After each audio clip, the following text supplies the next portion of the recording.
Jackson was determined to change Washington and America, and he did so with lightning speed. The first major piece of legislation that he recommended and got passed was the Indian Removal Act of 1830.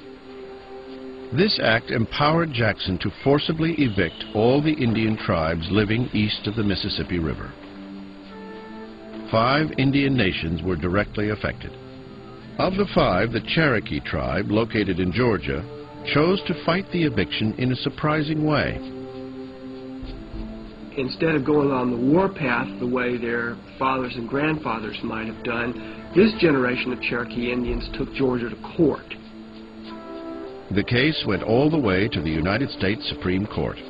In an historic decision, Chief Justice John Marshall ruled in favor of the Cherokee, saying they did not have to move. But Andrew Jackson thought differently. Jackson said of Marshall, he made his ruling, now let him enforce it.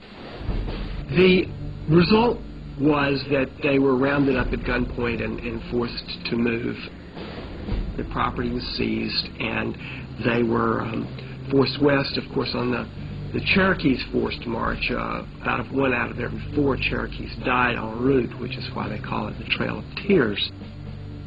It is, without a doubt, the most controversial decision Jackson would make in his career, and is one of the saddest chapters in American history.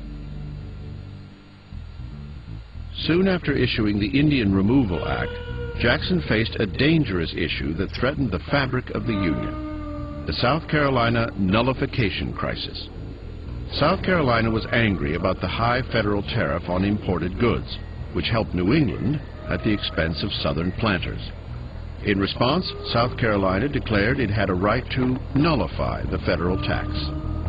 The person who articulated that theory of nullification most clearly was John C. Calhoun, Vice President of the United States. Jackson might have been more amenable to the argument that the tariff was too high, but he hated Calhoun because he thought he was a personal enemy, and Jackson thrived on personal enemies. From a political standpoint, Calhoun believed Jackson would support him. They were both Southern planters, but Jackson's personal hatred of Calhoun precluded any political sympathy. Instead, he responded with force. Jackson threatened to have a civil war. He threatened to raise an army, go into South Carolina, hang John C. Calhoun from the first tree. Calhoun was said to have been genuinely scared for his life. But fortunately, cooler heads prevailed.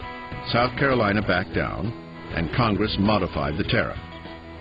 As for Jackson, he made it clear that he was the supreme leader of the nation, and that the Union was not going to fly apart under his watch.